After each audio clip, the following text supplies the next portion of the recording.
And Dean Fry, you are live. Thanks and welcome for joining us this morning. Here I've got David Pullen, the dairy manager here at Coomboona, which is part of the AFMH dairy business. David, look, welcome. Thanks for joining us on this fine morning with a lot of activity happening on this particular site. Yeah, no problem, Dan. We really appreciate the time and allowing us to interview yourself and just talk a bit of a follow-up from when you last had a talk with Mike in regards to the calf business within the Coomboona site. Right now, there's a flurry of activity happening outside on this particular site and the other one at Glen Goulburn, just up the road, involving the calf section as well, what's actually happening there. So, David, I'd love to just work into a little bit of background of yourself and just why you're here as a dairy manager and where you've come from. Yep. So, veterinarian by trade. I graduated in 2010, so 12, almost 13 years now. I was raised on a dairy farm nearby here, near to Shepparton, and smaller dairy farm than this one, just 200 milking cows. Started practicing in Warrnambool, just a mixed practice vet for 6 years or so down there, and progressed through to Geelong. Did some animal wellbeing work with a large animal pound in Geelong for a few years, and then sort of graduated back to being close to family and back into the dairy business close to Shepparton. Always been interested in dairy, raise and production animals, and analyse the performance of farms. So we got into a little bit of that down at Warrnambool. It's pretty fascinating with regards to your veterinary background, and I know that the business itself has got a number of veterinarians, including Rose, in the practice. But as a business, you've really picked on those skills. But just touching on that veterinarian side, David, it's an ongoing issue attracting young people into large animal veterinary practice. How and why? Is it because of your background off your farm, or how can we influence the next generation to come through as veterinarians? Yeah, I think it is tough. We've got lots of experienced staff on site here, but we are still struggling at the moment to we do have a lot of inexperience at the moment. So absolutely, I was attracted to family-based operation, AFMH. Investing in technology. I thought it was one of the forefront farms in Australia. It had, I was interested in genetics at the time as well, so I thought it was, it's always had some of the best cows coming out of the Coomboona farm. So I was really interested in that, on that side of on that sort of farm. Fantastic. Yeah. Awesome. David, can you give us a little bit of a brief rundown on the operation here involving the calf process? So we've got an encompassing system, of course, and it's a fantastic one if anyone gets the opportunity to come on site on some of the days we do and likes. Yeah, it's an absolute mind melt in terms of what's actually happening here and at Wollongong and other sites. Yeah. But run us through what the system is and the protocols that you run from calving through to weaning. Yep. So we're 5,000 milking cows. We started when I started with 2,500. So we've had a rapid growth in the last sort of 3 or 4 years. We're currently feeding 900 or so, or 800 to 900 calves, including bull calves. We going through from absolutely we've invested in a lot of infrastructure. So in my time, we've had 3 new milking cow barns put in, a brand new parlour, new feed centre, New office. New office, we're in it right now, and then in the maternity calf section, which is it's a one-site dairy, but down that end, we've invested in a new maternity facility, and currently building a new weaned calf barn. At that end, through focusing on the maternity to calf transition, we have we're an all year round calving system, so any one day we have sort of around the 20 calvings per day. We house them, all the dry cows and close-up cows, in compost barn, and the close-up cows are all grouped in smaller groups and monitored 24 hours. So we have 2 people down there 24 hours a day. And we actually check those cows every 20 minutes. We do a walk through the pen. When we see one calving, we actually wait until 3rd stage labour. And once we see 3rd stage labour, we will start moving that cow up to the maternity facility.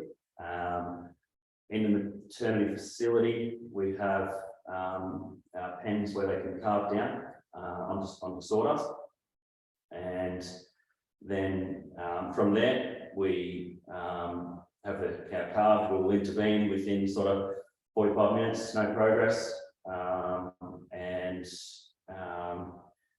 then so we are aiming for that natural birth, and then cow goes into the maternity facility. We strip colostrum, measure colostrum. We feed the calf 4 litres of colostrum. Now the colostrum's pasteurised also, and then from there the cow. How do you feed that? Do you tube them? Do you feed bottle them? Yep. So bottle fed, first feed colostrum within 3 hours. We aim for less than 1 hour. So a lot of the stuff we do is based on what works for us, but also evidence-based background. So absolutely, we measure the colostrum. So total protein greater than 25.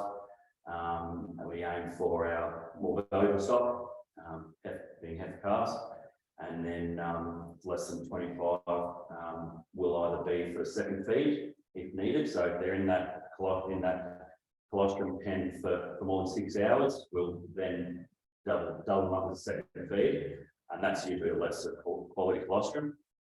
And when I say colostrum, it's only first milking. The cow, we obviously process the cow. We identify what date she calves. We give her an oral drench usually if she needs one. We'll obviously teat dip, and then she gets transferred down to the milking facility. And the calf, every 12 hours we do a calf pickup, and the calf gets transferred to the calf facility. And we're talking 100 to 200 metres away where they get transferred to.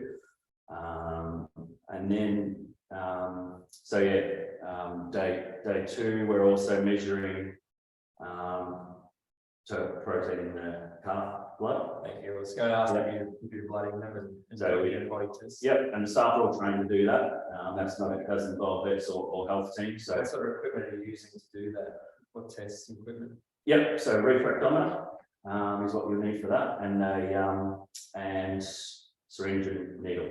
And a staff member that knows how to do it basically. Yep. So we're taking blood from the jugular, a couple of mil. And that's at 32 hours, did you say? 48 hours. 48 hours.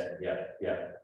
So we'll take blood sample, and that's measuring is colostrum transfer. And that's where we come back to that benchmarking of the maternity team, and we'll start to measure colostrum transfers. So did we get the right quality colostrum into that heifer at the right time? And our aim is 95% of a TP greater than 5.5.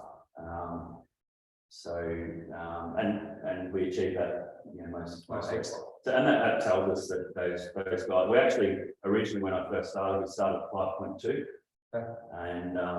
And we raised the benchmark because we were always getting that 5.2. We raised the benchmark and we said, right, let's aim for 5.5 guys, and they're doing it consistently now. So, and what do you bring that back down to, Dave, in terms of that lift for 0.3, which is pretty significant? it comes back to quality of colostrum, and the hygiene, and the timeliness. So if you're giving it at the intestine obviously closes with time, in that first 24 hours. So the earlier you get that colostrum in, the better, and you have to give the right amount also. So we consistently give 4 litres because our calves sort of average that 40 kilogram mark at birth, and we tube it so that we know they're getting it. Now you would say ideally it might only need 2 to 2.5 litres if you were to bottle feed. Yeah, so bottle feed's the ideal because you want it in the oven mason, but 4 litres just guarantees that it is getting through to the oven mason, and not all sitting in the room. So colostrum quality, so hygiene. So we're consistently doing testing with hygiene of everywhere the milk touches, basically. So we'll swab the clusters. We'll swab the milk that comes out of the cluster. And you're using what particular machines are you using? So it's a long word. It's working on bacterial counts. Correct. Yeah. Bacteria. Yeah. But it's like an infrared type. That's right. Yeah. Not everyone has one. No. But would usually have one for hygiene tests. Yeah. They're really, really good tests. I remember a few years back actually coming here and doing some tests on the bottles and likes and pasteurized. Yes. That's what it is. Yeah. They're a really good test to just see where and how you're tracking in terms of your cleanliness. So, that's right. That's right. So cleanliness. But basically, we clean those clusters, the milk cluster up every cow. Obviously the milk then gets pasteurized, and then we actually store it in. If we have surplus, we'll store it in freezers, which we always do. But the more we store, the better it's liquid gold. So we store it in 2 litre bottles, tube feed it, obviously 2 bottles per calf. And then we write on the bottles a date and quality, so that we then can make sure we're giving the right colostrum to the right calf. Do you have any special practices at calving time for the cow, in terms of going through that process and like you moving them across to? The biggest ones, very absolutely. Milking the cow out, putting reporting is another one. So recording whether she had difficult calving. We basically almost get pain relief to everything. As you can imagine, it's painful giving birth. So every cow calving is getting pain relief. Pain relief, that's what we aim for. No, probably not everyone, but yeah, we aim for. I would be giving it to everything, even if they're unassisted. Just because ideally, if we can get that cow on food, the quicker the better, basically. They're all those cows are all housed, so nothing's outside, fan cooling, and yeah, cow wise, calcium management is the biggest one. So we measured milk fed and all that sort of thing. That's probably getting away from the calf side of things a little bit, but yes, we do have certain protocols for say mature cows will receive calcium, and whether that be in a calcium bolus, yes, or an old drench. Excellent. We've actually used both. No, that's good to know. I think if we can't really talk one without the other in terms of the protocols, and I was talking about a calf discussion, but really we need to know, see what you guys are doing best practice for the cows. Yeah, another thing with cows there is the obstetric, so we let down for all cows, so that they're giving us that. When you provide that? Straight away at milking. Definitely not prior to calving. Post calving, and we give 2 mil in the tail vein to promote uterine what's it called, Contraction. and milk let down. Excellent. Excellent. Yeah. So back to the calves. We've got one on the ground now. So just follow through that protocol from what you do, and you've gone through the colostrum management likes, and you're blooding them, working out the antibiotics, the colostrum transfer likes.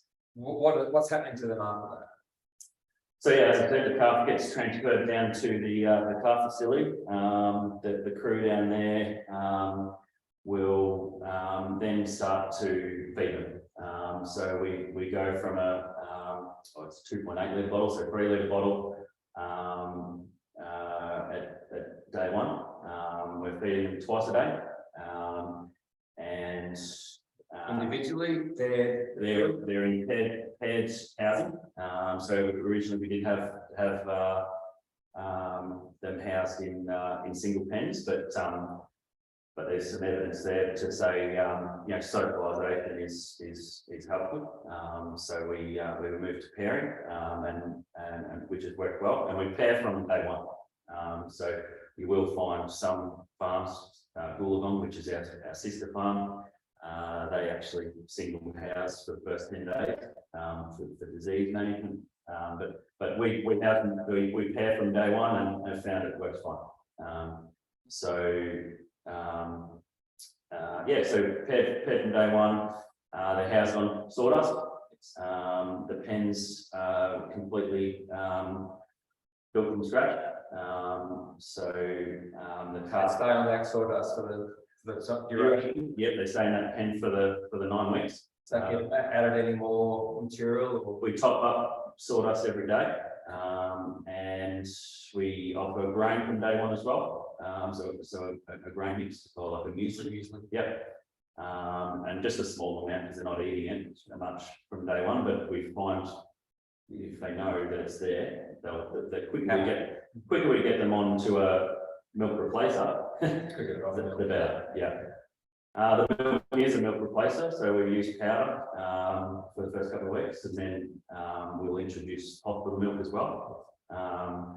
We batch the powder at 130 grams per litre, and that's measured as well, so we can see we consistently give the same concentration of milk to the calves, basically.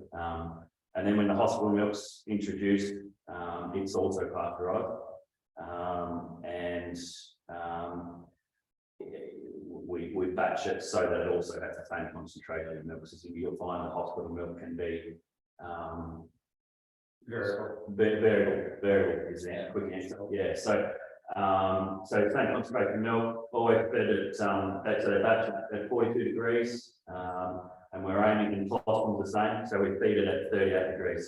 So temperature of the milk is important. We want that curdling to happen in the oven mason, and yeah, so we've got grain and we've got water is the other one. So clean filtered water. We actually still currently buy it in.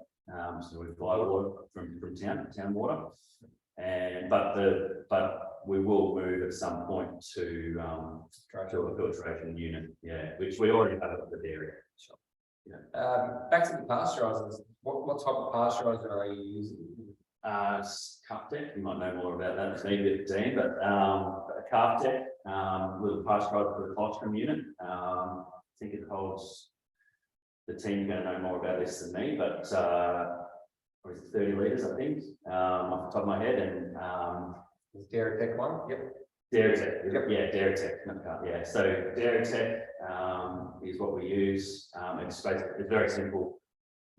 Batch it in, press the button, pasteurisers, and then you have a little tap down the bottom and fill the bottle up. You can use bags.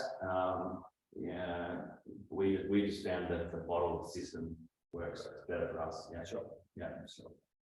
So you've got the paired system. How long are they staying in there before weaning? Yep, so 9 weeks, and most of them are out of there by sort of 10 to 11 weeks. All depends on how many calves we've got rolling through, but yeah, 10 to 11 weeks they're out of the system. The calf barn, that is, and yeah, so then we'll weigh them at wean off, and at that point, we're sort of aiming for double the weight gain.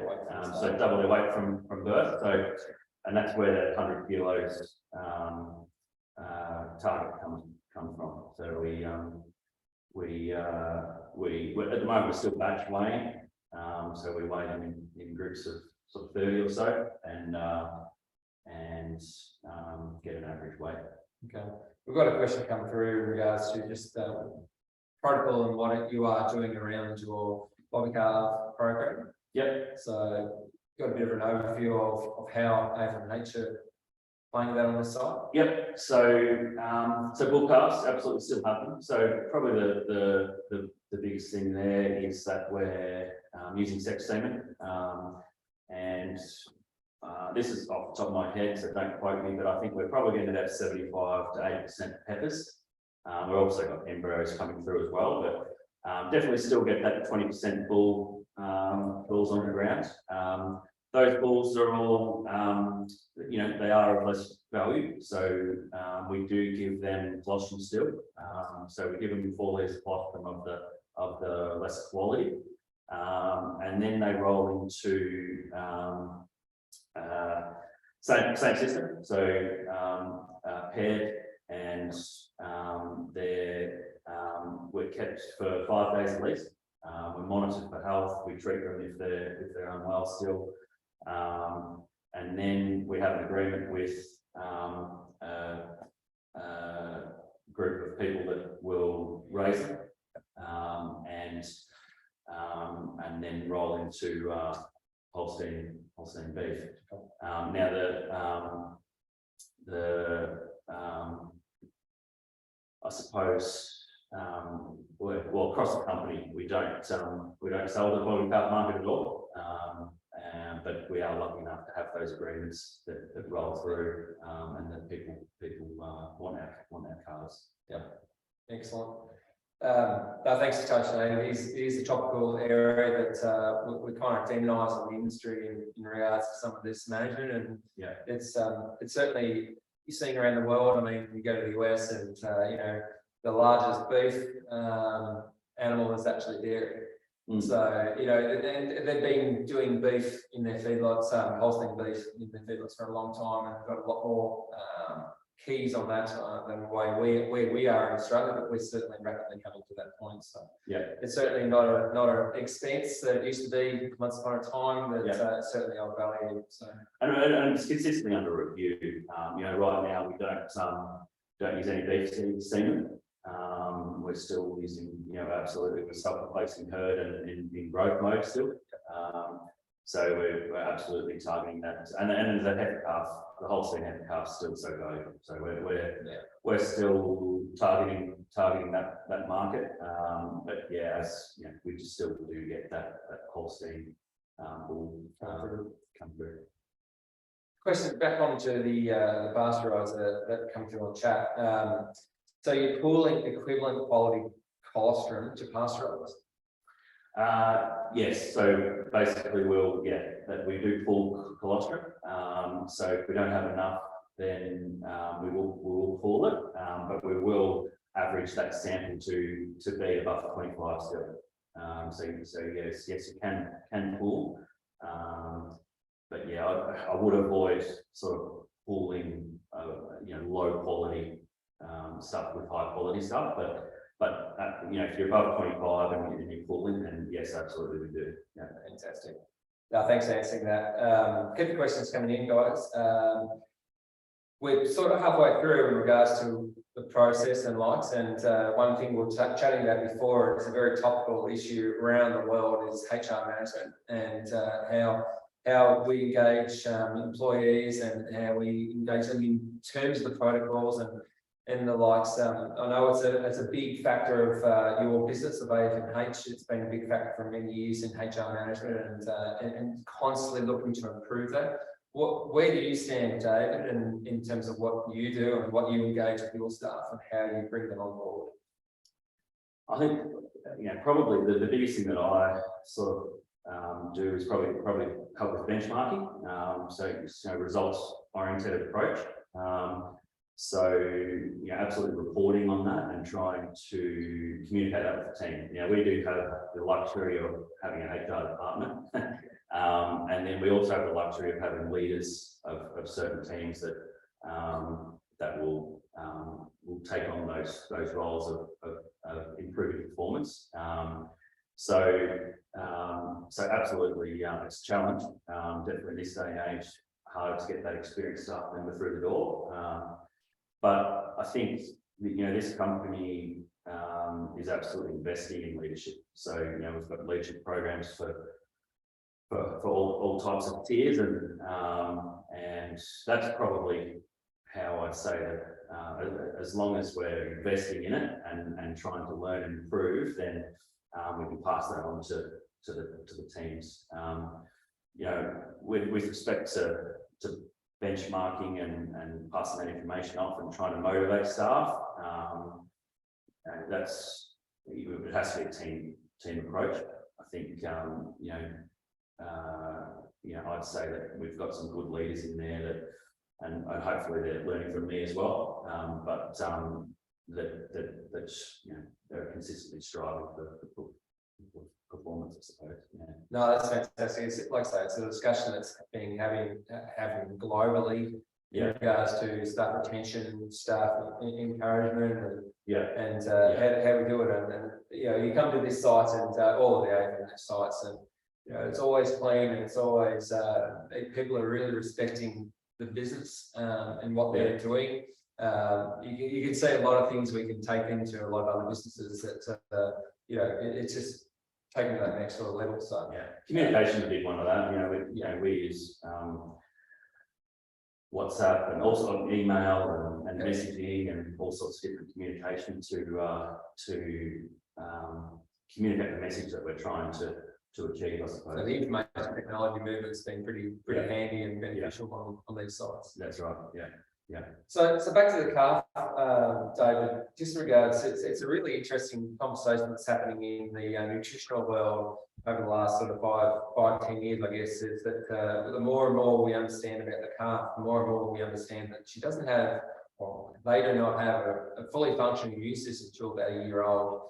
Now, you mentioned about cleanliness and the likes, and I know the setup that you've got here, but can you talk about things like air quality and ventilation, and what you're doing about cleanliness and likes? Yep. So when we originally started, the facility that the calf barn is in now was a big shed for a dairy. It was built for a double 80 stall dairy, and basically there's a lot of investment went into it, but it wasn't to the level of probably like a Coomboona. But basically we analysed what was important and made some changes there. So calf comfort was one of the top ones, and ventilation, as I mentioned, was another. So we sort of touched base on nutrition already. I think ventilation wise was fans, basically. So it took a little while for us to get them in there. We did have the calves in there for, it might have been 12 months or so before we did invest in the fans, and but sort of did see a massive difference with morbidity rates and mostly respiratory disease when the fans went in. So much so that now we're at less than 1% mortality, which I think we always struggle to get to zero, but mortality in that area is less than 1% is benchmarks against human targets. So I think that and DOA rate is the other one I should have touched base on that we measure. So that's stillborn rates. Okay.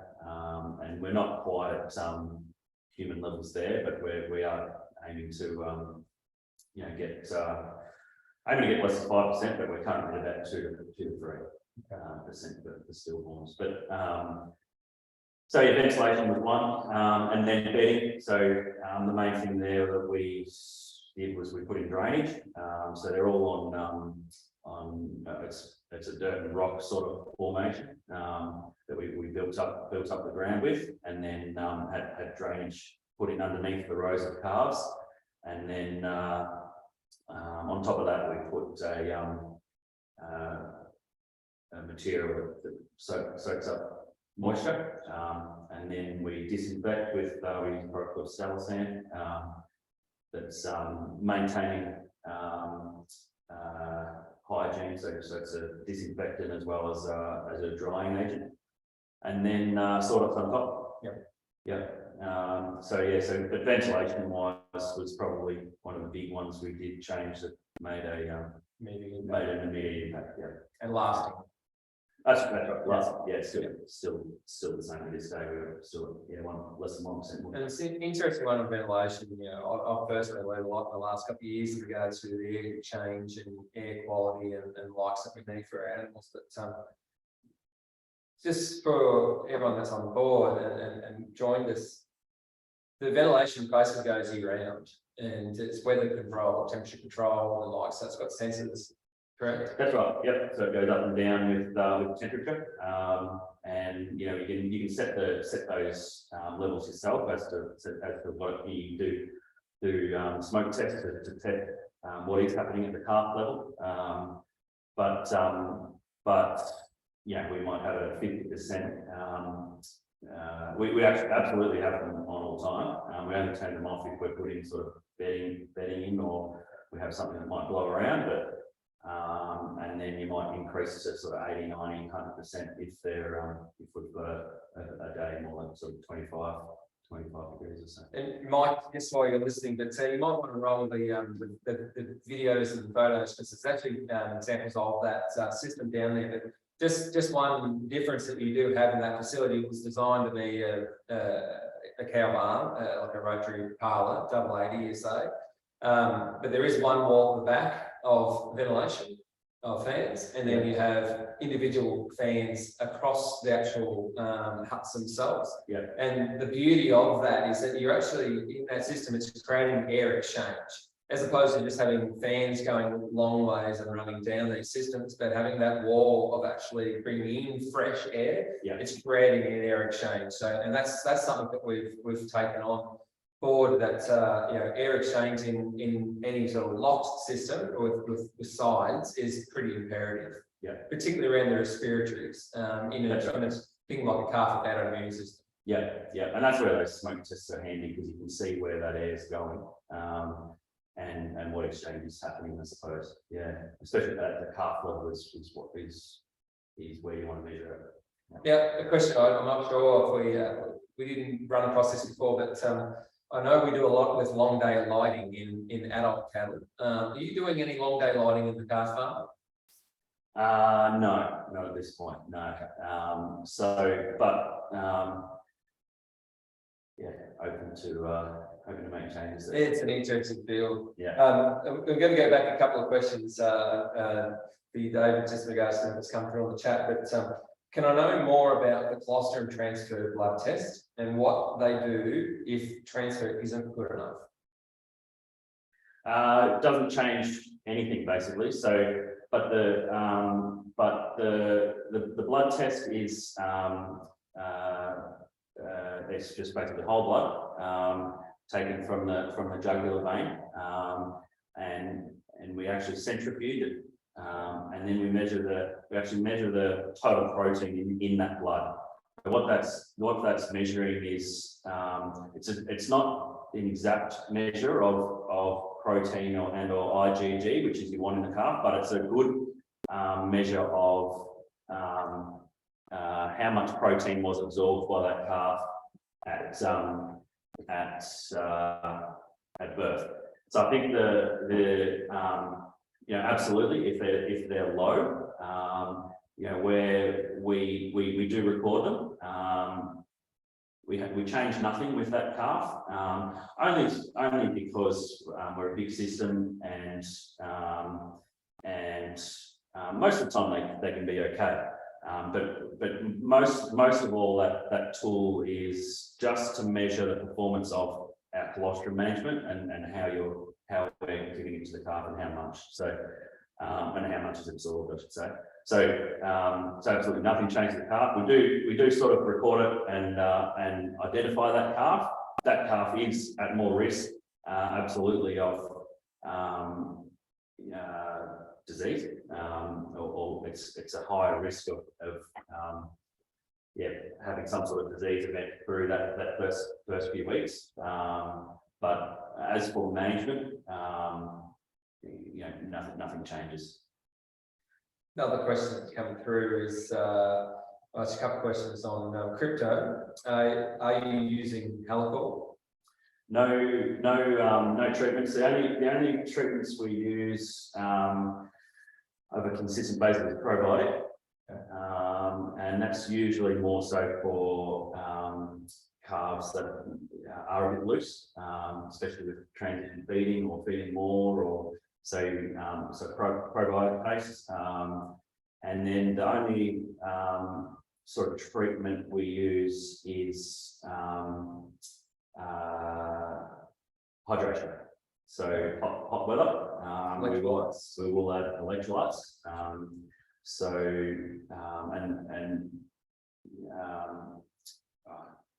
Probably shouldn't mention too many names, but we use Vetrolite is what we use, and it's basically an electrolyte you can leave there, and the calf can suckle on. It won't be affected by milk or whatever. So I think so hydration is key. There's crypto wise, most of that we come back to hygiene, and trying to prevent it through hygiene. Okay. That's with all sorts of disease. We do vaccinate for rotavirus, coronavirus, E. coli. What from vaccines? So we vaccinate the cows and heifers prior to calving, and colostrum. The colostral vaccines that come through, I suppose, are in the colostrum. Rotavirus, coronavirus, E. coli, Clostridium. We don't vaccinate for salmonella, and Clostridial disease 71. And we vaccinate the cows for botulism as well. Okay. Back to the water part of the calf barn, but is there a protocol on cleaning those water troughs at any particular stage? Yep. So absolutely. So Nicole, the leader of the team down there, has done protocols on cleanliness of buckets. So it's a big one, and it's a challenge to get them to do it every day. But yeah, water's tipped every day, and new water put in every day. And we just use buckets. Just your normal bucket that's we fill up with water, go along with hoses. We've got hoses throughout the calf barn that can fill the buckets up. So moving through the weaning, and we've made it to weaning, and the animals hit the target weights. If they didn't hit the target weight, what's your protocol, or do they still get weaned at the time? No, still get weaned. We don't individualise any calves, but absolutely, those, especially calves that have had respiratory disease or some sort of disease event, much less likely to produce milk later in life. So we do record them. If they do struggle through wean off and don't gain weight, then we will mark them as a do not breed. It's basically the only sort of treatment we get, and then they go through as a heifer to sell. Okay. Yeah. Questions come through, David, on what benchmarks are you using and how are they actually reported? Yep, so nearly all on the computer, benchmarking wise. So absolutely. So number one's double the weight. Double the weight at 63 days. And when I say weight, double the weight, it's weight at birth. So that's probably number one. Mortality, less than 1%, is number two. Number three, stillborn. So we call them stillborn. Now, so these are all identified at calving and or through the system, and we record them on, it's a program called Dairy Comp is what we use currently. Everything's recorded on a hard copy when it happens. So whether it's calf treatment or calf mortality and or calf stillborn, it's all measured on a hard copy, and then at the end of each shift, so maternity's every 12 hours, they go to the computer and enter all those events in. So yeah, benchmarking wise, you know, we also report on disease, so scours and or respiratory are probably the main ones that we want to keep a close eye on. But from that you get mortality, and mortality is the main one that we benchmark. Okay. Yeah. We never mentioned in regards to the ventilation side on the heat stress implications of actually having the ventilation in there as well. But is heat stress management part of your protocol as well? Yep. So and most of that is electrolytes. So providing further hydration. So they do move from, I mentioned they start off on 3 litres. They do move from 3 litres to 4 litres. And they're so nearly all their hydration is through milk, but through the hot periods we offer further hydration, so electrolytes to through the night mostly, and then ventilation is the key with heat stress. Yeah. So that's summer heat stress. What about winter when it's quite wet and humid in the outside environment? We're in sheds, of course. These are fully housed calves. Yeah. But is there any different strategies that you do or processes that you do in the wet periods? Probably not so much. Obviously, I don't need the further hydration as much, but bedding doesn't dry out as much. I mentioned we top up the bedding once a day. They might put a little bit extra in bedding wise. Fans still keep going. Still need ventilation in the winter, and probably even more so actually, because there is especially through those frosty periods in this area, you get a 20 or 30 degree change in temperature, which can cause stress. So yeah, we still want that ventilation to keep going. Okay. So to wrap up in terms of we've gone through the whole process, and now we've just got a question through in regards to the weaning process. Yep. What you actually do, how do you actually tackle that stressful challenge? Yep. So we gradually reduce them on milk from 7 to 8 weeks, and we usually will go, and the longer you stretch it's out, the better, to be honest. We move from 8 litres at the peak of feeding down to 6 litres for the first 3 or 4 days, and then we'll drop down to 3 litres, so 1 bottle once a day. The team down there identify which calves are getting weaned off. They topping their grain up continually, fresh grain, and making sure that they're consuming enough grain. And then at the end of that week, they're completely off milk. They actually stay in that hut for another week of monitoring. So once again, fresh grain. We're observing them for a week in a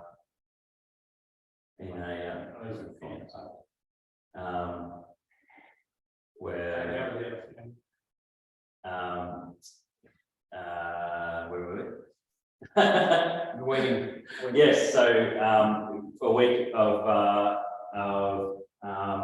gradually reducing their milk, and then at that 9-week mark, we observe them for a week of having no milk still in the calf farm, and then we'll move them into groups of 20, and same thing there, fresh grain and hay available, and we'll be monitoring them closely in those small groups. Excellent.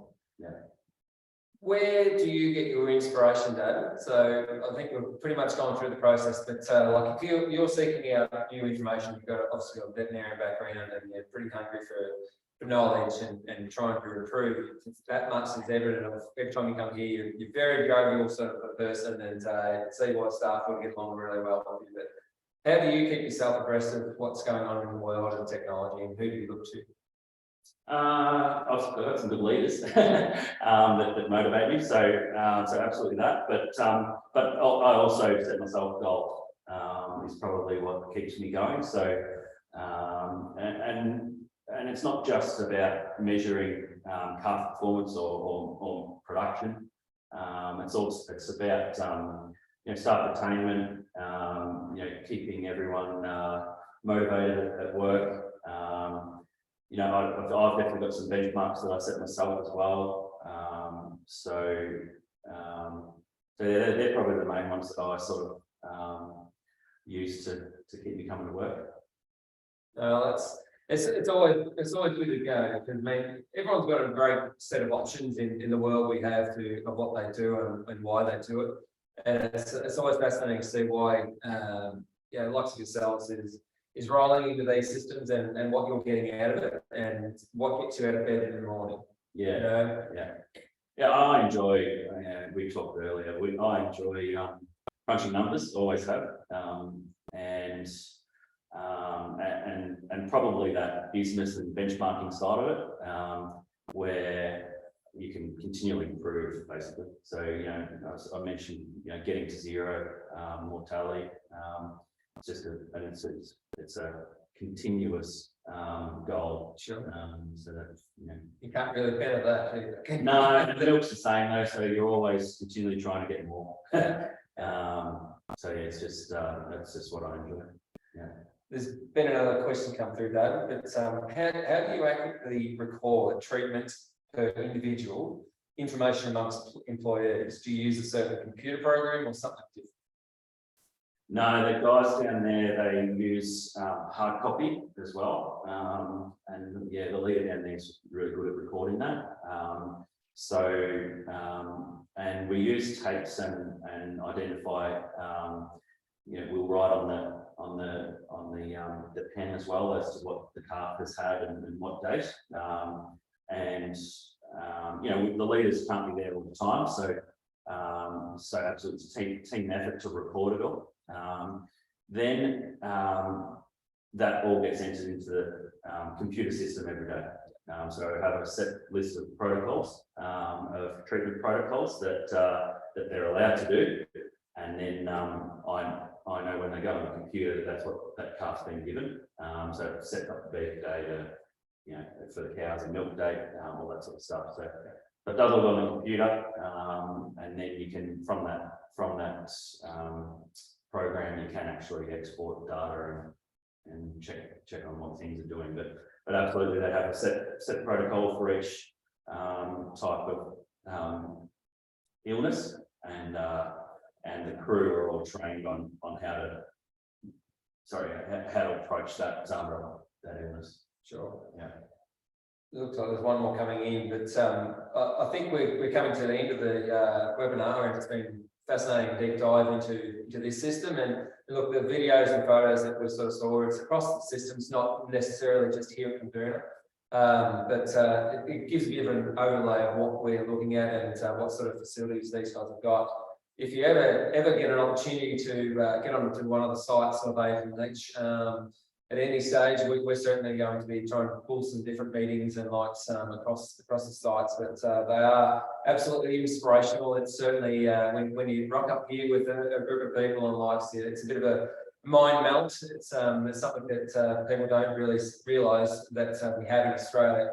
But we have got a number of systems now coming down this pathway, maybe not as big, but certainly anywhere from the likes of let's say Colin Thompson in Wollongong doing 325 cows, doing 45 litres, and doing a lot of work on his calf management and all the way through. It's certainly something that, you know, the more we see the development and the progression within the dairy industry of Australia, personally in Eagle Direct, we're seeing a number of sites building brand new calf facilities and really going to that next step on the calves. And it's fantastic to see. So really appreciate your time, David. But I love you to end the day in regards to what three things you think is the most vital, and like the list is endless, of course, but what do you focus on as your top number three? I think we touched base on it. I think probably the three things that we've sort of changed since we've been here, probably your ventilation was probably the main one that we saw an immediate impact.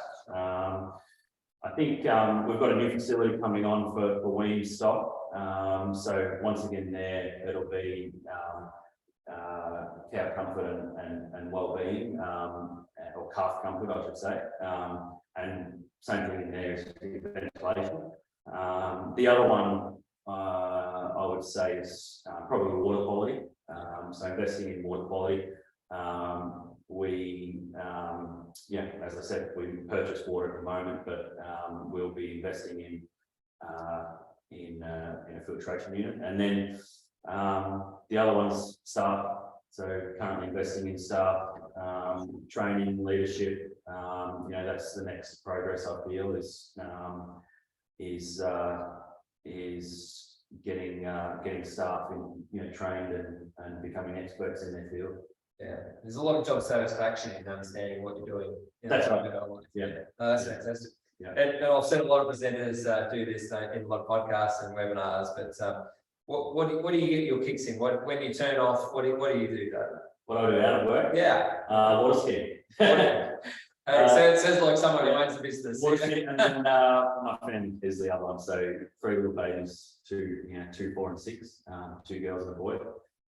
So consistently spending time with them. Awesome. Yeah. Look, Dave, I really appreciate your time today. It's been a fantastic deep dive. And look, anyone who has any more questions, and appreciate everyone that's joined on today as well, and who gets to see this later on.